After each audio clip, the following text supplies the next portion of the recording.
Jim, you ain't right. You ain't right. I know I ain't right. He hasn't been right. I was talking to Jim. Oh, okay. Why? So because everybody else.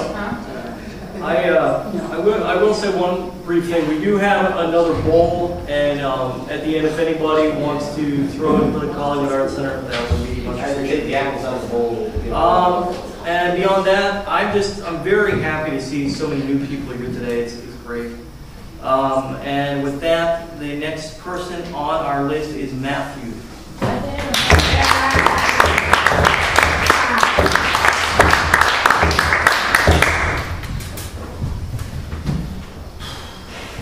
All right, probably gonna need to give some backstory to this story since it's something I've created before this.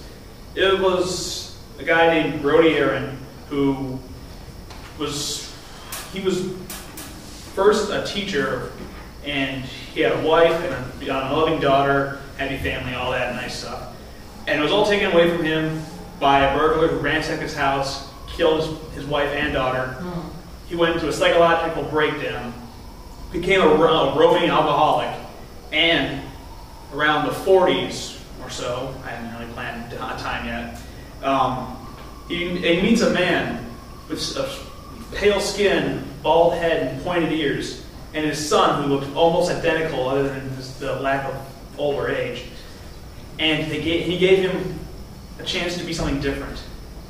And of course that chance was a torturous experiment that made him practically immortal. And this is about 40 years later. The year was 1984. The location was downtown Detroit. This place also happened to be a rotting, festering, decaying cesspool at the time. More specifically, the place was the cluttered mess of an office of one Brody Aaron, where the story began. Brody owned this office because he was a man for hire, meaning that he was hired by the police of Detroit to do odd jobs, and occasionally he worked for the police in helping to solve crimes. The time was 2 in the afternoon, and Brody lay in a deep sleep. 6 minutes later, his phone rang violently, with no shred of remorse for the unconscious.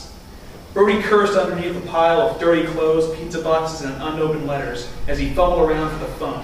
He picked up the phone and answered the call by asking, "Do you have any idea what time it is?" There was silence in the room as the person on the other end told him that it was 2 in the afternoon. Brody asked why he was called, and the person answered, "A murder at the docks." Brody repeated with the man's words with giddiness, "I'll be there in 2 shakes of a chimpanzee's tail." Brody jumped out of bed from under his pile of trash and opened his closet. He took out a clean shirt, pair of pants, and socks. He changed into his fresh clothes and looked at the picture on his desk of his deceased wife and daughter, and he would have cried if his tear ducts were still functional.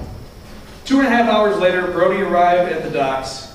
It was rather windy outside, and his brown trench coat flapped wildly in the wind, in unison with his green necktie that matched his tennis shoes. He held onto his brown fedora in a successful attempt to prevent its escape from his head. He lifted the portion of his full-face mask with the pattern of a smiley face, revealing symmetrical scars on each side of his face, and stuck a piece of nicotine gum inside his mouth.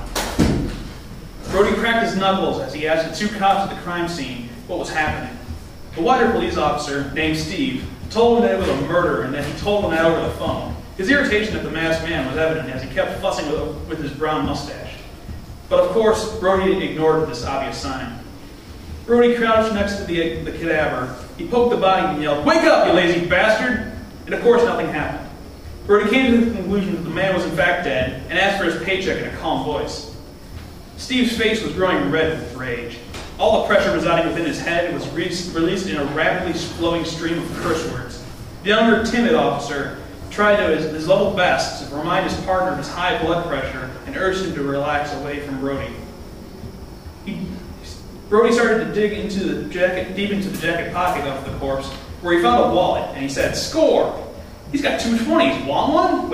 While waving the bills in the air. "Brody, you're violating the crime scene. How dare you call me a queer necrophilia?" The officer stammered, trying to tell Brody that he didn't mean that. "Oh, I'm just joshing you," he said, as he slapped the boy on the back. "If your name was Josh, this would be like a sitcom. Oh, what the hell? Your new name is Josh."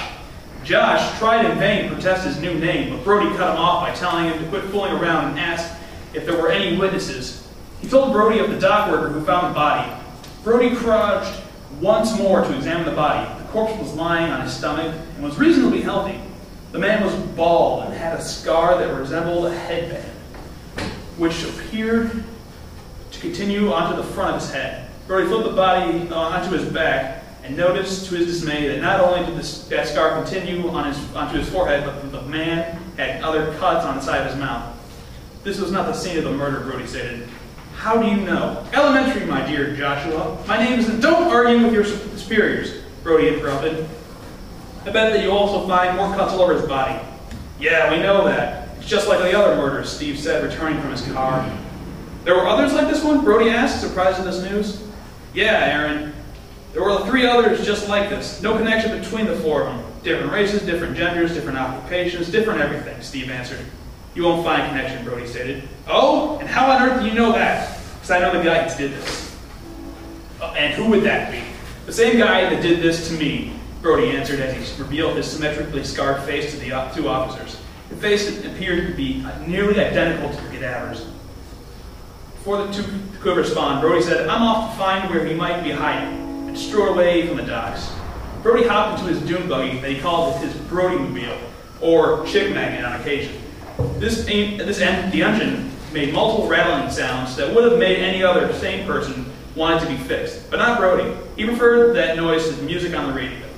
Brody decided to go to Detroit's resident vigilante Crosshairs for information on where Morwen, who is the Nazi scientist that experimented on him originally.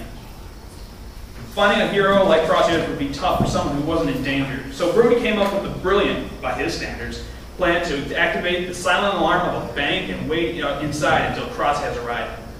Of course, he didn't want to incite a panic, so he planned to do this as peacefully as possible. He drove to the nearest bank and went inside. As he walked into the bank, the people inside screamed in terror at the man in the mask. The security guard pulled out his pistol and fired 3 shots at the man, before he could try to explain himself. The bullets fell upon striking Brody. The bullets fell upon striking Brody, which frightened the people in the bank to the point of running out into the streets. Even though his plan didn't work accordingly, he picked the most comfortable chair and sat there until the sound of a motorcycle engine was heard outside. The man that entered the bank was clad in Kevlar body armor from the neck down, and his helmet protected his head as well as his identity. He dashed into the bank, finding cover behind a desk. He drew his pair of pistols and aimed at Brody's smiley face, and fired a shot from each gun as Brody attempted to greet him. The bullets impacted both of his cheeks, but Brody's rubber-like skin stopped the bullets and pushed them out of the holes in his mask as they fell to the ground. Though the bullets didn't kill him, the force of the bullets was enough to make him fall backwards off of the chair. Brody pulled out his revolver and dropped it in front of the masked man. He took out a white handkerchief and waved it around while saying the French phrase for "I surrender." The joke was lost on Crosshairs as he wasn't even born around World War II and didn't know a word of French, but he did recognize that Brody was surrendering. What's your damage, Brody? You decided to rob a bank in the middle of the afternoon? It was all a misunderstanding. I was just going to go in there and activate the silent alarm and wait for you. These people out there never saw a man in a mask before. So what did you come here for? Well, I need to talk to you about... Well, I need to talk to you so that I thought this was the best way to do it anyways. I need to know where Brody is being... I am terrible at reading right now. I'm going to start that over again. Well, I needed to talk to you, so I thought this was the best way to do it. Anyways, I need to know where Morwen is being held. Morwen? You mean that Nazi scientist? Brody nodded. That guy's on Rikers. All right, thanks, bloke. Brody said as he snuck out the back entrance of the bank and replaced his damaged mask with a fresh one with the smiley face pattern on the front. He hopped into his buggy and set for a trip to New York. I'm going to stop there.